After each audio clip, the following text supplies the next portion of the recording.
finales de la década de los 80 se establece la regulación normativa para los fondos de inversión y los planes de pensiones. Desde entonces, el ahorro colectivo generado por las familias españolas se desarrolla con gran pujanza. Aunque todavía el porcentaje del ahorro en España está por debajo del que mantienen los países con sistemas financieros más desarrollados, los analistas y las instituciones que propician el ahorro colectivo observan con optimismo la evolución desarrollada en los últimos 15 años. No obstante, los expertos señalan que problemas derivados de la inestabilidad de los mercados financieros, del comportamiento de los tipos de interés, de los sistemas de contabilización interna de los saldos vivos y, de manera especial, de la competencia de productos y servicios alternativos, han provocado la desviación de recursos hacia nuevas figuras. A pesar de esta situación, los fondos de inversión y los planes de pensiones mantienen un elevado potencial de crecimiento y los analistas sostienen que seguirán formando parte fundamental del sistema financiero español. Las instituciones de inversión colectiva básicamente están divididas en dos grandes bloques.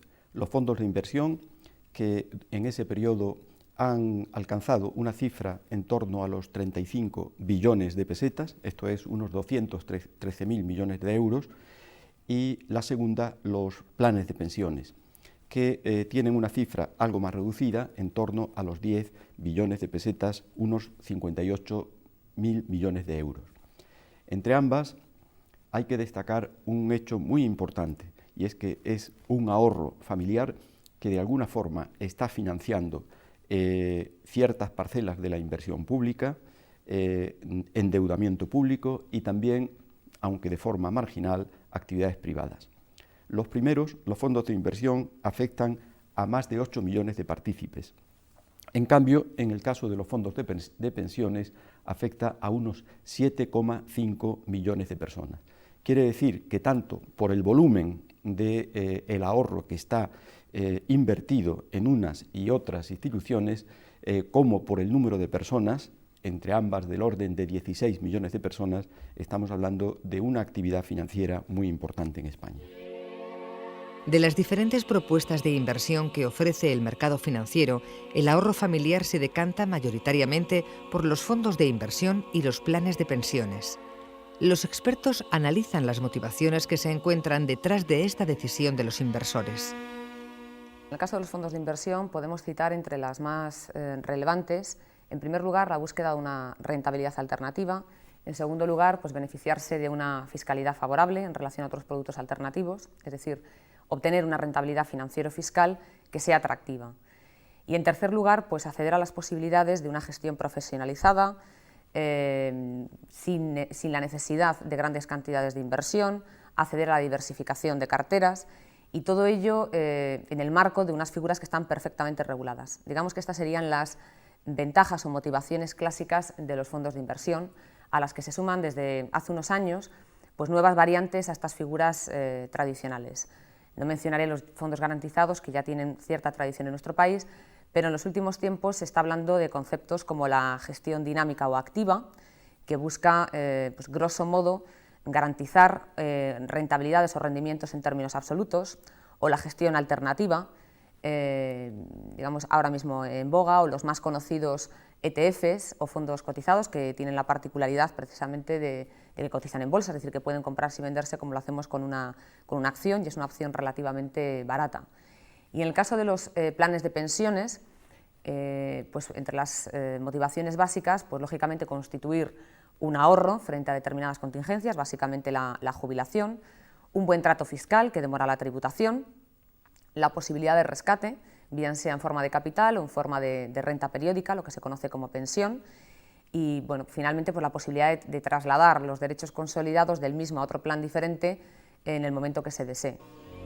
La oferta de fondos de inversión que propone el mercado financiero comprende una amplia gama. Los expertos realizan un seguimiento de la inversión colectiva para observar las que atraen más la atención de la población. Los fondos de inversión básicamente están englobados en dos capítulos: los fondos de inversión mobiliaria de una parte y los fondos de dinero, lo que se conoce con el nombre de fondos de inversión en activos del mercado monetario. Los más importantes, desde el punto de vista de su cuantía, son los primeros, los fondos de inversión mobiliaria. Y la mayor parte del público interesado en estas instituciones ha invertido en fondos garantizados, en renta variable, esto es, aquellos que invierten en los mercados de valores, en donde está aproximadamente el 24% de la inversión. En fondos de renta fija a corto plazo, en donde hay también algo más del 23% de la inversión, y los fondos internacionales, en donde también existe un 23% de la inversión. El resto son fondos de inversión, pero de múltiple denominación. Los llamados fondos de dinero, los fondos que invierten en activos del mercado monetario, suman en España unos 60.000 millones de euros. Es un monto importante, pero es mucho menos de lo que suman los fondos de inversión mobiliaria en su conjunto.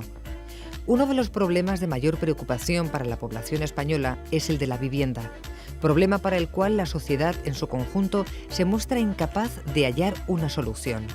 A pesar de este crítico escenario, los fondos de inversión inmobiliaria son los grandes desconocidos de la inversión colectiva. Es una industria bastante joven, la de los fondos inmobiliarios en España, en relación a lo que ocurre en otros países, donde tiene una tradición ya que supera los 30 años. En el caso de nuestro país, además, aparecen con posterioridad a los tradicionales FIM y FIAN, y en un principio con unos incentivos y ventajas fiscales algo contradictorios. Si a eso sumamos que las aplicaciones obligatorias a alquiler cuentan con escaso atractivo en un país como España, con una fuerte cultura de la compra con hipoteca, o los problemas típicos del precio del suelo, del precio de la vivienda, etc., son quizá, creo yo, las motivaciones que han limitado el éxito de estos instrumentos. No obstante, y aunque todavía representan menos del 1,5% del patrimonio total de los fondos, su volumen se ha duplicado en los últimos 2 años y es previsible que se configuren como una opción, como decía, bastante atractiva. Los planes de pensiones se han presentado atractivos como consecuencia de la desconfianza al futuro de los ciudadanos ante las prestaciones futuras del sistema público de seguridad social.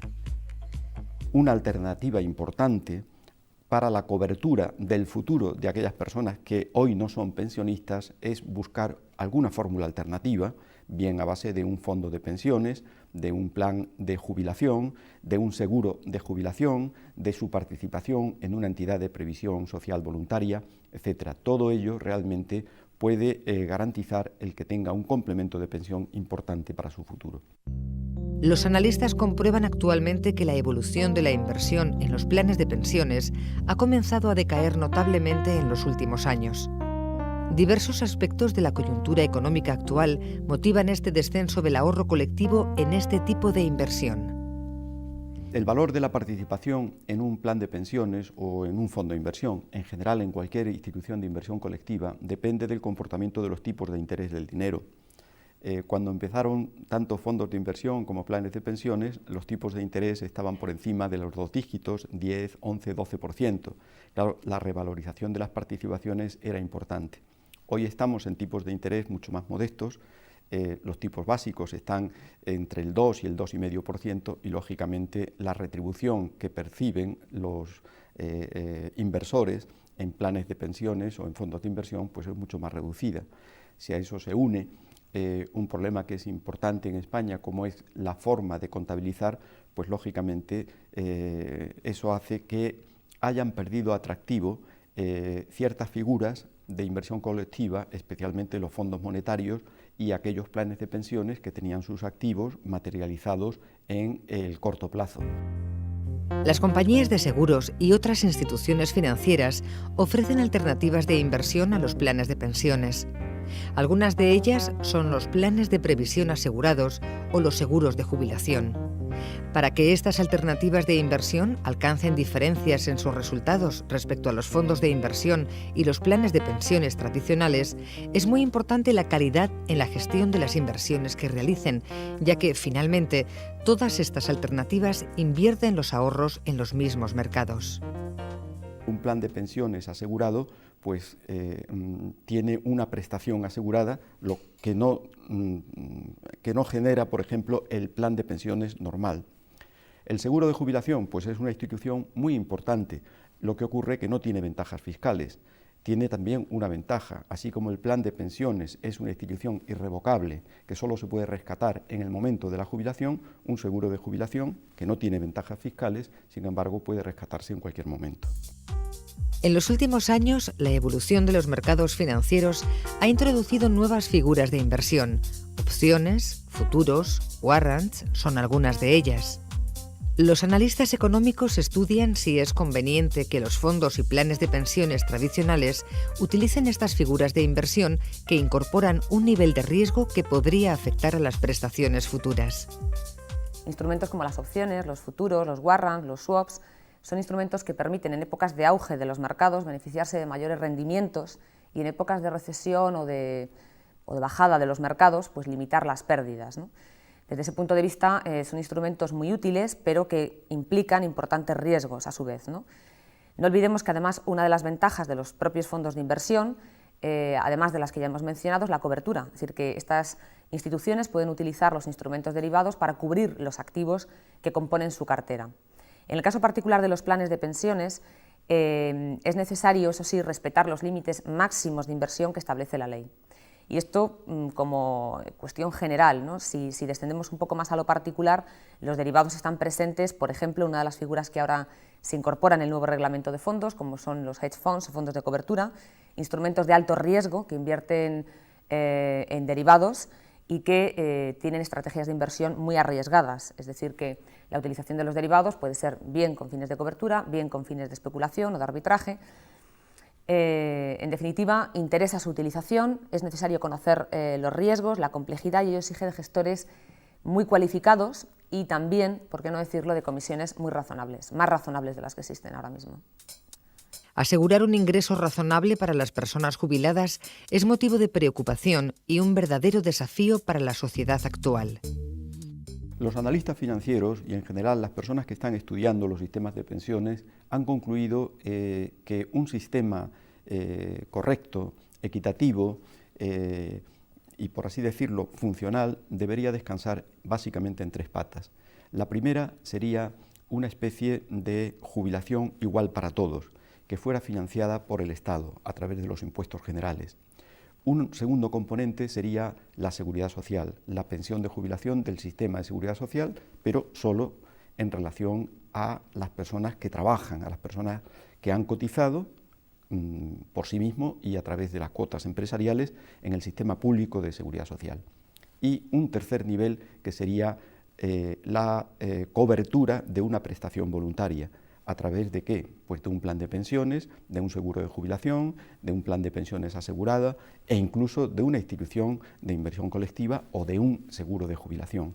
Creemos que con esos tres componentes la cobertura de la vejez sería bastante más fácil y obligaría a concienciar a toda la sociedad, a la sociedad en su conjunto, de que el problema de la jubilación tiene solución si estos tres estamentos implicados se ponen de acuerdo para estructurarlo de forma adecuada. Los fondos de inversión provocan reacciones variadas en los ahorradores. Algunos estiman que son un producto demasiado arriesgado para comprometer en ello sus ahorros. Otros han experimentado que las rentabilidades han quedado por debajo de lo esperado. Otros, en cambio, han visto cómo estos fondos representaban un instrumento útil para mantener el dinero a buen recaudo. Un fondo de inversión es un instrumento financiero que agrupa la inversión de un colectivo de ahorradores de modo que puedan obtener más ventajas que si actuaran como ahorradores individuales.